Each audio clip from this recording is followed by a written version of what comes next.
अगर नौकरियां नहीं दी गई और अब अगर रोजगार पे बात नहीं हुई तो इस देश का युवा गले में बेरोजगार का पट्टा डाल के घूमेगा। जो ये मीडिया सरकार के कहने पे ये दिखा रही है कि सब कुछ अच्छा चल रहा है, ये बहुत दिनों तक नहीं चलने वाला। इससे सरकार का ईगो इतना बढ़ चुका है कि आज सरकार खुद को देश से ऊपर समझने लगी है। आप कितने भी आंदोलन कर लो, कितने भी प्रोटेस्ट कर लो, आपकी बात पे कोई ध्यान देने वाला नहीं है। हमने क्यों ये 25 तारीख रखी है, क्यों हमने 5 दिन का वक्त लिया है कि 5 दिन के अंदर हम इस पूरे देश को जगा देंगे, इस देश की मीडिया को जगा देंगे, इस देश की सेलिब्रिटीज को जगा देंगे। आवाज इतनी बुलंद होगी कि आज मिलियन ट्वीट्स होने के बाद भी अगर मीडिया इस मुद्दे पे बात नहीं करती, मीडिया अगर सरकार को अप्रोच नहीं करती कि देश में सब कुछ ठीक नहीं चल रहा, वैसे आप भी जानते हो, मैं भी जानता हूं कि सरकार को भी पता है कि देश में ठीक नहीं चल रहा, बट ये इतना बड़ा मुद्दा नहीं है। हम किसी लॉ को वापस करने की बात नहीं कर रहे। मोदी रोजगार दो ट्विटर पे जो ट्रेंड कराने की बात हुई है, उस बात का इतना सा मतलब है कि सरकार अब शिक्षाविदों से भी बात करे। सरकार एक ऐसी कमेटी टाइम लिमिट में बना दे 10 दिन के अंदर, जो ये ऐसे लोगों से पूछे कि आखिर प्रॉब्लम है क्या। कहीं ऐसा ना हो कि हम इस आंदोलन को खत्म करने वाले नहीं है, ये लगातार चलने वाला है, फिर कहीं बाहर से कोई रिहाना हियाना ट्वीट कर दे, फिर हमारी देश की सेलिब्रिटी कहे ये तो आंतरिक मुद्दा है, हम निपट लेंगे। तो अभी आपके पास मौका है कि इस आंतरिक मुद्दे में हमारा सपोर्ट करें।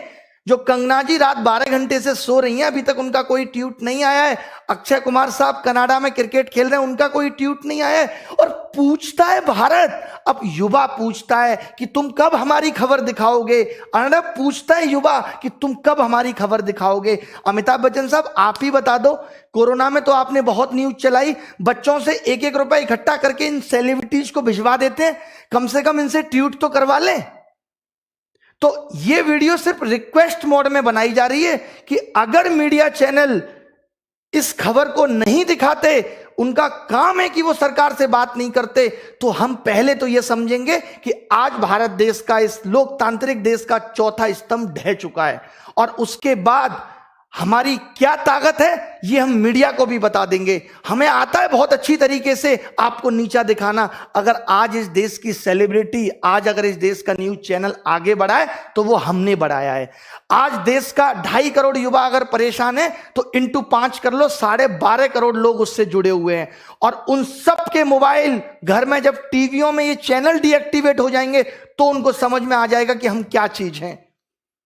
हम नेटफ्लिक्स, हॉटस्टार सबको अनसब्सक्राइब करा देंगे इस युवा और उनकी फैमिली मेंबर्स के मोबाइल से, तब आपको हमारी ताकत के बारे में पता चलेगा। यह तो हमारी प्लानिंग का एक बहुत छोटा सा हिस्सा है। इसके बाद अभी क्या करेंगे आप सोच भी नहीं सकते। तो यह सीधी सीधी इसको आखिरी रिक्वेस्ट समझ लीजिए। सोशल मीडिया पे हूं, धमकी शब्द का इस्तेमाल नहीं कर सकता, रिक्वेस्ट कर रहा हूं, सभी मीडिया चैनल से कर रहा हूं। यशराज मुखौटे, तमाम तरीके के लोग जो बात बात पे गाने बनाते फिरते हैं, चीजों को वायरल करते हैं, मीडिया को ये दिखाने का वक्त मिल जाता है कि पौरी हो रही है, मीडिया को ये दिखाने का वक्त मिल जाता है रसोड़े में कौन तुम्हारा फूफा था है, जिसे देख के डर रहे थे तुम और तुम्हें दिखाना जरूरी हो गया था। 25 फरवरी 11 तारीख को ट्वीट करना है। आज आप लोगों ने दिखा दिया कि हमारी ताकत क्या है। बट ट्वीट में सिर्फ यह है कि मोदी रोजगार दो। इस ट्वीट पे अगर सरकार, आप खुद बताओ, कल से ये ट्वीट चल रहा है, जब तो जरासी देश तो मिनिस्ट्री ऑफ होम अफेयर्स ने एक नोटिफिकेशन निकाल दिया था। अब सरकार एक नोटिफिकेशन निकाल के ये नहीं कह सकती थी कि हम रिफॉर्म्स पे बात करने के लिए तैयार हैं।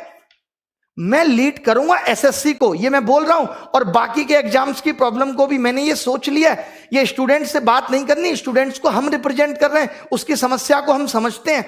मैं कभी नहीं कहूंगा स्टूडेंट्स तुम आगे आओ। मैंने ये मुहिम उठाई है, मुझे साथ चाहिए आपका, हाथ जोड़ के। जितने भी बड़े बड़े यूट्यूब चैनल हैं, चाहे वो ध्रुव राठी है, आप सबको एकजुट होना है। चाहे वो Utkarsh classes Jodhpur, Rakesh Yadav reader publication, जितने भी बड़े बड़े लोग, बड़े बड़े टीचर जिनको बच्चों ने प्यार देके यहां तक पहुंचा है, उनका भी फर्ज बनता है कि सबको एकजुट करें। हमारा टारगेट ट्वीट का मोदी रोजगार दो तो है, बट इसके मायने बहुत बड़े हैं। जो हमारी मांगे थी उसको हम एक ट्वीट में नहीं सिमटा सकते थे। हमारा इस बात का मतलब है कि सरकार की नजर में जब ये आए तो सरकार पूछे समस्या क्या है, और फिर हम उनको समस्या बताएं कि इतनी समस्या है और इनको कितने दिन में आप खत्म कर दोगे, सॉल्व कर दोगे इनको। मुद्दा ये है। नहीं तो आज आपने देखा होगा पीएमओ ने अपने लाइक डिसलाइक बटन बंद कर दिए। मतलब अब राजा ये नहीं देखना चाहता कि हमारी वीडियो लाइक हो रही है डिसलाइक। मोदी जी के लास्ट वीडियो पे 2500 डिसलाइक है मात्र। शर्म करो, बस 2500। ऐसे कैसे काम चलेगा? कम से कम मिलियन में डिसलाइक भी करना है, मिलियन में डिसलाइक करना है, कमेंट करना है, वीडियो को रिपोर्ट करना है। सर देखिए, अब अगर ये आंदोलन हम सफलता इसमें नहीं ला सके तो मुझे नहीं लगता हम आगे ला पाएंगे। 5 दिन लिए, हर एक इंसान को जगा दो। अगर ये 5 दिन हमने ताकत लगा दी तो हम जीत कर रहेंगे, वरना ये आंदोलन भी मात्र टाइम पास बन के रह जाएगा। मेरी रिक्वेस्ट है, मैं हाथ जोड़ता हूं, पैर पड़ता हूं आप सबके, जितने भी टीचर्स विद्यार्थी की, सबको कहो इस पे वीडियो बनाएं, सबको कहो कि ट्वीट करें। इस आंदोलन ने जैसे आज रेस पकड़ी है, भी 25 को और पकड़वानी है, बट वो सफलता नहीं है। सफलता उसके बाद जब सरकार बात करेगी। यह आंदोलन अभी इस बात पे है कि सरकार को बात करने के लिए विवश करना है कि रोजगार पे बात कब होगी। इस देश के अंदर शिक्षित होने के मायने खत्म हो गए। आप बताइए, बीटेक करके आदमी घूम रहा है, बीटेक के कोई मायने नहीं रहे, एमबीए करके बच्चा घूम रहा है। ये एसएससी या गवर्नमेंट जॉब में आपको मालूम है इतनी भीड़ क्यों आई? क्यों लोग सरकारी नौकरी के पीछे भाग रहे हैं? क्योंकि प्राइवेट में नौकरियां खत्म हो गई और मोदी जी कहते हैं कि आप अपने मोहल्ले में नौकरी करो। आज जब मैंने ये वीडियो मोदी जी का देखा तो मुझे इतनी हंसी आई, मैं जरूर आपको ये सुनाना चाहूंगा। मेरा दिल है कि मैं ये वीडियो आपको सुनाऊं। आप देखें इस वीडियो को। एक वीडियो मैं आपको सुनाना चाहता हूं। ये हमारे मोदी जी और ये हमारे प्रधानमंत्री की कितनी बेहतरीन सोच है, जिसकी कोई हद नहीं। आवाज सुन लीजिए, ये देखिए। हर गांव गली मोहल्ले में रोजगारी का अवसर पैदा हो और नौजवान अपने ही इलाके में रोजगार कमाए, ताकि शाम को अपने माँ बाप के पास जाकर के बैठ सके, माँ बाप के साथ सुख दुख बांट सके, माँ बाप के साथ बैठ करके रूखी सूखी रोटी खा सके। ये हमें करना है भाई। ये बताइए, ये मोदी जी को करना है कि माँ बाप के साथ बैठ के रूखी रोटी खा सके। एक बात बताओ, दिल्ली और गांव में क्या अंतर रह गया? अगर सब अपने घर के आसपास ही रोजगार करेंगे, क्या मायने हैं इस मतलब के? तब तो फिर सीमा पे भी कोई जवान नहीं जाएगा देश की सुरक्षा के लिए। तब मोदी जी अपना झोला लेके गुजरात से दिल्ली क्यों आ गए थे? ये भी माँ बाप की सेवा करते और वहीं रोटी खाते। आपके को मैं 2 ऑप्शन देता हूं कि अपने गांव के आसपास 8000 की नौकरी करके रूखी सोखी खाना पसंद करोगे, या 60,000 की नौकरी के लिए दिल्ली आओगे और 1 महीने में घर जाओगे और माँ बाप के लिए भी अच्छे वस्त्र लेके जाओगे। कौन सा ऑप्शन आप सुनोगे? यार, हमने कैसा प्रधानमंत्री चुन लिया? अजीबोगरीब बात करता है कि अपने मोहल्ले में नौकरी ढूंढो। क्या नौकरी ढूंढो? मोहल्ले के सारे कुत्तों को पकड़ के और शहर छोड़ के आऊं? ये नौकरी ढूंढूं गांव में? बताइए क्या करूं? अजीब बात कर रहे हैं। प्राइवेट नौकरी खत्म हुई थी तो गवर्नमेंट जॉब में आए थे। बीटेक करके पता चला कोई 8000 की नौकरी देने वाला नहीं है, क्योंकि देश में उतनी कंपनियां नहीं है। तो मेरी सभी सेलिब्रिटीज से और सभी मीडिया चैनल से आखिरी वार्निंग समझ लीजिए, आप जो समझ लीजिए, ये हमने आपको प्यार देके यहां पहुंचाया है। अगर हम प्यार देना जानते हैं तो नफरत देना भी जानते हैं। आपने देखा होगा कि किस तरीके से हमने आपकी कुली नंबर 1 को फ्लॉप कर दिया था और किस तरीके से हमने एक सड़क मूवी के ट्रेलर को 10 मिलियन डिसलाइक दे दिए थे। आपको लगेगा कि अरे क्या हो जाएगा इससे, बट आगे आने वाले वक्त में आप देखेंगे कि इसका क्या फर्क पड़ेगा। तो आप जीने देंगे नहीं जब तक आप हमारी सुनोगे नहीं। और गलत मांग है नहीं, इतनी सी मांग है। अगर शिक्षित किया है, काहे को आपने इतने कॉलेज खोल दिए थे? काहे को आप सबको ग्रेजुएट करते चले जा रहे थे? आपके पास और कामों के लिए पैसा था क्या? देश में कोई और काम नहीं हो रहा? आप चुनाव में लाखों करोड़ों रुपए खराब कर रहे हैं। दिल्ली में घुसते ही बोर्ड लगा रहता है, केजरीवाल 26,000 करोड़ का हिसाब दो। हजारों बोर्ड दिल्ली में लगे हुए हैं, इसमें पैसा नहीं लगता सरकार का? अबे केजरीवाल तुम्हारा कितना दूर का रिश्तेदार है, उसके घर जाके पूछ लो कि हिसाब दो 26,000 करोड़ का। इस बात को बोर्ड पे लिख के पूछने की जरूरत है? अजीब नौटंकी है तुम्हारी। दिल्ली के अंदर आप घुसेंगे, जब भी घुसेंगे तो हजारों बोर्ड लगे रहते हैं, केजरीवाल हिसाब दो।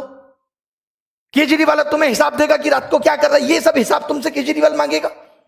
और मांगने तो फोन पे मांगो, तुम्हारे पास केजरीवाल का नंबर नहीं है। संसद में मांगो, विधानसभा के सत्र में मांगो। इन सब चीजों में एमसीडी में पैसा लगाने के लिए तुम्हारे पास पैसा है, नौकरी देने के लिए पैसा नहीं है। ये मैं दिल्ली सरकार से भी कह रहा हूं, डीएसएसबी की नौकरी 2014-15 की पेंडिंग है। एक समस्या है, हलवा समझ के रखा है। चिताएं जला दें अपनी अपने परिवार की। रोटी देने वाला नहीं है कोई माँ बाप को। हर उस एक युवा के आंखों के आंसू से पूछिए जो आज अपने माँ बाप को बूढ़ा होता हुआ देख रहा है और उनके लिए कुछ नहीं कर पा रहा। आज 25-26 साल का बालक जो 4 साल से तैयारी कर रहा है बाप के पैसे पे, आज जब वो उनको बूढ़ा होता हुआ देख रहा है तो उसकी आंखों में आंसू के सिवाय कुछ नहीं है। क्या उसकी तमन्ना नहीं थी कि वो अपने माँ बाप को कुछ सुख सुविधा दे सके?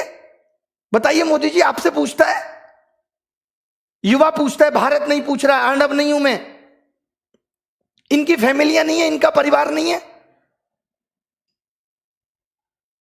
मीडिया से फिर रिक्वेस्ट है, मैंने बहुत सोचा था कि मैं बहुत नॉर्मली वीडियो बनाऊंगा, बट मुद्दा इतना गर्म है कि इस पे नॉर्मल वीडियो नहीं बन सकती।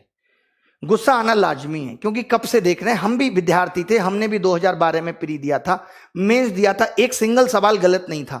ये सवाल गलत आना तेरे से ही क्यों स्टार्ट हुए? क्योंकि आपको पैसा कमाने के ऑप्शन चाहिए थे। मुझे ऐसा लगता है कि इन्होंने IIM से बंदे बुला के बिठाए हुए हैं कि कैसे SSC में बिना नौकरी दिए पैसा कमाएं। हम इनसे नौकरी मांगने जा रहे हैं, ये हमसे पैसा कमा रहे हैं। कैसे? फॉर्म भरवाएंगे, एग्जाम नहीं लेंगे सालों साल, फिर दूसरा फॉर्म आ जाएगा, फिर एक और फॉर्म भरवाएंगे, फिर क्वेश्चन गलत देके 100 रुपए वसूलेंगे। अलग तरीके की वसूली चल रही है, बट हार नहीं मानेंगे। मोदी जी, ये देश आपका है तो ये हमारा भी है, हमने भी इस मिट्टी में जन्म लिया है, हम भी इस मिट्टी से प्यार करते हैं, हमारे अंदर भी देशभक्ति है, हम भी आपके उन फैसलों का समर्थन करते हैं जो आपने ठीक किए। बट जहां आप गलत हैं तो बोलेगी प्रजा। देख लीजिए क्या कहा था, चाहे अब्दुल कलाम साहब हो, किसी विद्यार्थी की सबसे महत्वपूर्ण जरूरी विशेषताओं में से एक है प्रश्न पूछना। प्रश्न पूछने में कोई संकोच नहीं है। अगर मैं गलत हूं तो कलाम साहब भी गलत थे, और इनको गलत कहने वाला कोई पैदा नहीं हुआ। राष्ट्रीय युवा दिवस, स्वामी विवेकानंद जी ने भी कहा था, उठो जागो और तब तक मत रुको जब तक लक्ष्य की प्राप्ति ना हो जाए। तो रुकने वाले हम भी नहीं हैं। और ये प्रॉब्लम सिर्फ SSC की नहीं है, railway, bank, DSSB, UP police, MP police, हर एक एग्जाम की ये समस्या है कि इतना भ्रष्टाचार है, इतना भ्रष्टाचार है जिसकी कोई सीमा नहीं है। अरे करो, लिमिट में करो, 10%, 15% करो। तुम्हारे भी भतीजे, फूफे, चाचा के लड़के हैं, हम कह रहे हैं उनको भी नौकरी दो, बट बाकी तो कुछ फेयर करो हैं? या बाकी की पोस्टें बेचनी है तुम्हें? Don't take rest after your first victory. तो ये मत सोचिएगा कि आज अगर हमारा ट्वीट इतना ट्रेंड हो गया अब हम शांत हो जाते हैं। ये तो सिर्फ शुरुआत थी, अभी 25 को करना है। करना किस लिए याद है ना, कि मीडिया इस मुद्दे को दिखाए। रवीश कुमार आप जानते होंगे जो हमेशा इन मुद्दों को दिखाते हैं, वो भी नहीं दिखा रहे हैं। एक वो अभिसार शर्मा है, वो भी नहीं दिखा रहे हैं, वो भी बंद हो गए। किसान, बस इन पत्रकारों का काम क्या, मजे लेना। ये जाएंगे किसान आंदोलन में, देखेगा ये कार्टून सा किसान है, इसकी वीडियो ले लो, अच्छी चलेगी। मीडिया सिर्फ एंटरटेनमेंट का पर्पज बन गया, सिर्फ एंटरटेनमेंट, एंटरटेनमेंट। अरे एंटरटेनमेंट तो हमारा हप्पू की उल्टन पलटन से भी हो रहा है। बताओ, एंटरटेनमेंट के लिए तो हम कौन सी शकीरा का डांस भी देख लेंगे। तो रुकना नहीं है। सब मीडिया चैनल को जितना डिसलाइक कर सकते हो उसमें लिखो।